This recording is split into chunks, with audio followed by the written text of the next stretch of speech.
diri. Ini menjadi sangat efektif manakala bisa kita implementasikan di tengah-tengah masyarakat, tentunya untuk kasus yang dengan keluhan ringan atau tanpa keluhan. Ini sebenarnya adalah hampir 80% dari kasus positif yang ada secara statistik berada dalam keluhan dalam posisi gejala yang ringan atau ringan sampai sedang. Yang sebenarnya dengan melakukan isolasi diri di rumah ini sudah cukup bagus dan cukup efektif. Ini yang kemudian akan kita dorong sehingga tidak seluruh kasus positif menjadi beban layanan rawatan rumah sakit.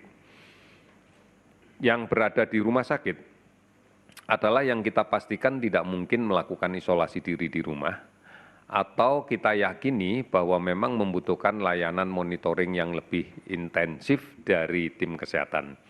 Misalnya pada keluhan yang sedang atau dengan komorbid yang menyertai. Ini yang membutuhkan layanan rawatan rumah sakit dengan pengawasan yang ketat. Oleh karena itu, keberadaan rumah sakit Wisma Atlet ini sebenarnya ditujukan adalah sebagai barier awal sebelum atau barier awal untuk mengurangi beban rumah sakit rujukan yang kita ketahui bersama ada Sulianti Saroso, kemudian ada Rumah Sakit Persahabatan dan sebagainya. Sehingga pada kasus-kasus dengan kondisi sedang berat yang membutuhkan memang layanan rawatan spesifik dan intensif, ini bisa dilaksanakan di Rumah Sakit Sulianti Saroso atau Persahabatan atau rumah sakit lain yang sudah kita tentukan sebagai rumah sakit rujukan. Ini yang kita harapkan seperti itu, sehingga tidak kemudian semua kasus masuk ke rumah sakit. Nah, ini sejalan dengan semakin masifnya kita melaksanakan tracing kontak, penelusuran kontak dari kasus yang ada. Sehingga kemudian kita harapkan bahwa kondisi ini akan mempercepat pemutusan rantai penularan yang ada di masyarakat. Meskipun tahapan ini bukan menjadi yang utama di dalam kaitan pengelolaan, pencegahan, dan pengendalian COVID-19. Kemarin sudah saya katakan yang utama adalah bagaimana masyarakat secara aktif, kemudian secara terorganisasi dengan baik, bisa melaksanakan kegiatan menjaga jarak fisik di dalam konteks berkomunikasi secara sosial dengan yang lain. Karena inilah upaya pencegahan dan pemutusan rantai penularan yang paling baik. Kami berterima kasih bahwa masyarakat sudah banyak sekali mengambil peran serta untuk ini. Semakin banyak yang saling mengingatkan untuk kemudian tetap menjaga jarak, dan juga beberapa memang masih perlu kita ingatkan sehingga kadang-kadang di malam hari aparat keamanan juga masih sering berpatroli untuk mengingatkan agar tidak bergerombol, tidak berkumpul untuk mengurangi penularan ini. Ini yang menjadi penting untuk kita. Kemudian yang kedua, saya sampaikan beberapa hal terkait dengan rapid test. Rapid test atau tes cepat, ini tes yang kita laksanakan sekarang, beberapa hari yang lalu sudah kita laksanakan, sekarang dan berikutnya masih kita laksanakan, menggunakan metode pemeriksaan antibodi. Jadi bukan melakukan pemeriksaan langsung terhadap virusnya. Karena kalau memeriksa langsung terhadap virusnya, maka kita menggunakan pemeriksaan yang kita sebut berbasis pada antigen. Yang kita gunakan adalah melakukan pemeriksaan dengan swab, dengan hapusan, usapan yang dilaksanakan di dinding belakang rongga hidung atau di dinding belakang rongga mulut. Nah, kalau ini, maka kita akan melakukan pemeriksaan terhadap virusnya, antigennya. Artinya kalau ditemukan positif, maka diyakini di penderita tersebut ada virusnya. Tetapi untuk metode rapid test yang kita gunakan adalah sebenarnya screening, penapisan secara pendahuluan terhadap adanya kasus positif di masyarakat. Oleh karena itu yang kita periksa untuk cara cepat ini adalah melakukan pemeriksaan antibodinya yang ada di dalam darah. Sehingga spesimen yang diambil adalah darah, bukan hapusan tenggorokan. Diharapkan dengan adanya pemeriksaan ini, maka kita bisa menjaring dengan kasar tentunya secara cepat tentang keberadaan kasus positif. Oleh karena itu, pemeriksaan rapid test dengan menggunakan basis pemeriksaan antibodi, tentunya kalau hasilnya negatif, kita belum bisa memberikan jaminan bahwa yang bersangkutan tidak terinfeksi. Bisa saja terinfeksi, tetapi pada tahap-tahap awal, karena antibodinya belum terbentuk. Dibutuhkan waktu antara 6-7 hari untuk terbentuknya antibodi yang kemudian bisa kita identifikasi sebagai positif di dalam pemeriksaan rapid ini. Oleh karena itu yang kemudian harus dilakukan, manakala pemeriksaan pertama negatif adalah mengulang kembali. Kita sudah menyepakati bahwa kita akan mengulang kembali setelah 10 hari. Harapan kita bahwa antibodi itu sudah terbentuk dan kita bisa mengidentifikasikannya. Kalau hasilnya positif, maka kita yakini sedang terinfeksi oleh virus. Tetapi kalau hasilnya negatif 2 kali, maka kita bisa meyakini bahwa tidak terinfeksi oleh virus. Tetapi juga dimaknai tidak ada antibodi di dalam tubuhnya. Artinya sangat mungkin bisa terinfeksi apabila kemudian mengabaikan upaya-upaya untuk melakukan pencegahan terhadap penularan.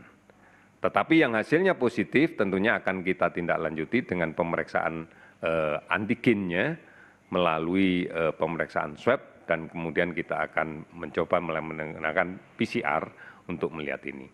Oleh karena itu, ini harus penting untuk kita interpretasikan bersama. Sehingga sekalipun pada pemeriksaan pertama negatif, maka kita akan tetap meminta melaksanakan pengaturan jarak, menjaga jarak dalam berkomunikasi sosial, menjaga jarak fisik dalam berkomunikasi sosial, supaya tidak ada proses penularan. Ini menjadi penting dan ini harus kita laksanakan bersama-sama. Di dalam konteks pemeriksaan rapid test ini, kita sudah menentukan kebijakan. Yang pertama, rapid test akan kita laksanakan kepada kontak dekat kasus positif yang sudah terkonfirmasi dan dirawat di rumah sakit, atau kasus konfirmasi positif yang harus dilaksanakan isolasi rumah. Maka bagian dari penelusuran terhadap kontak, keluarga yang tinggal serumah dengan pasien itu harus kita periksa semuanya. Kalau kemudian di dalam perjalanan kontaknya selama sebelum sakit ternyata juga ada riwayat dia sempat bekerja di tempat pekerjaannya dan ada lingkungan kerja yang juga memiliki kemungkinan kontak dekat, maka kita juga akan melaksanakan pemeriksaan di tempat dia bekerja. Ini prioritas yang pertama. Prioritas yang kedua adalah kita melakukan pemeriksaan kepada semua tenaga kesehatan yang kemudian terkait dengan layanan terhadap pasien COVID-19. Ini harus kita periksa, termasuk front office rumah sakit juga kita lakukan pemeriksaan. Karena kita tahu bahwa mereka adalah kelompok yang sensitif untuk rentan terinfeksi COVID-19. Ini prioritas yang kita laksanakan untuk pemeriksaan rapid pada tahapan pertama. Sudah barang tentu kalau nanti cartridge kit yang kita kirim, yang kita datangkan semakin banyak, nanti kita akan berbasis pada wilayah. Sementara ini kita masih tracing pada kelompok yang memiliki kerentanan tinggi, yaitu kontak dekat dan petugas kesehatan. Ini yang menjadi prioritas pertama kita. Kemudian setelah kit kita yang kita datangkan kembali sudah cukup banyak, maka kita akan melakukan pemeriksaan berbasis pada kewilayahan. Sebagai contoh di Jakarta ini adalah wilayah Jakarta Selatan yang sudah kami identifikasi dan kami petakan, maka ini akan menjadi prioritas kita. Pelaksanaan tes tentunya nanti akan didesentralisasikan di semua fasilitas kesehatan yang ada di wilayah itu. Misalnya puskesmas, kemudian laboratorium kesehatan daerah, rumah sakit yang ada di wilayah tersebut, baik rumah sakit pemerintah maupun rumah sakit swasta. Ini yang harus kita lakukan di tahapan berikutnya. Oleh karena itu, inilah yang menjadi urut-urutan tahapan kita di dalam kaitan dengan layanan kesehatan. Saat ini kita sudah mendistribusikan, kami cek tadi sudah mulai bergerak distribusi 125.000 kit untuk pemeriksaan cepat yang didistribusikan di 34 provinsi. Nantinya provinsilah yang akan bisa menentukan, pertama untuk kontak tracing, kedua adalah untuk petugas kesehatan yang dilibatkan dalam layanan langsung terkait dengan COVID-19 ini, dan pada pengiriman berikutnya dengan jumlah yang lebih besar nanti akan berbasis pada daerah di mana kasus ini ditemukan dan kemudian kita anggap sebagai daerah yang berpotensi untuk munculnya penularan. Saudara-saudara sekalian, pada tahapan yang terakhir saya akan menyampaikan update terkait dengan kasus konfirmasi positif yang sudah kita dapatkan di hari ini. Dari kajian data yang kita catat sejak tanggal 23 Maret pukul 12 sampai dengan hari ini 24 Maret pukul 12.00 waktu Indonesia bagian Barat. Ada penambahan kasus baru konfirmasi positif sebanyak 107 kasus. Sehingga total saat ini adalah 686 kasus positif. Ini adalah angka akumulasi sejak dari awal kita melakukan pemeriksaan. Kemudian ada penambahan juga, mohon maaf, tidak ada penambahan kasus yang sembuh, masih tetap sama datanya 30, tetapi ada beberapa yang sudah sekali diperiksa spesimennya negatif, kita akan tunggu besok. Kalau pemeriksaan yang kedua negatif berarti sembuh. Kemudian ada penambahan kasus meninggal sebanyak 7 orang, sehingga total kasus meninggal adalah 55 orang.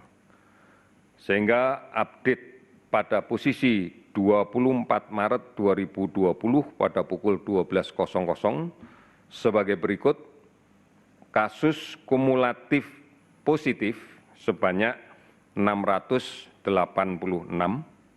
kemudian kumulatif pasien sembuh sebanyak 30 orang, dan kumulatif kematian sebanyak 55 orang.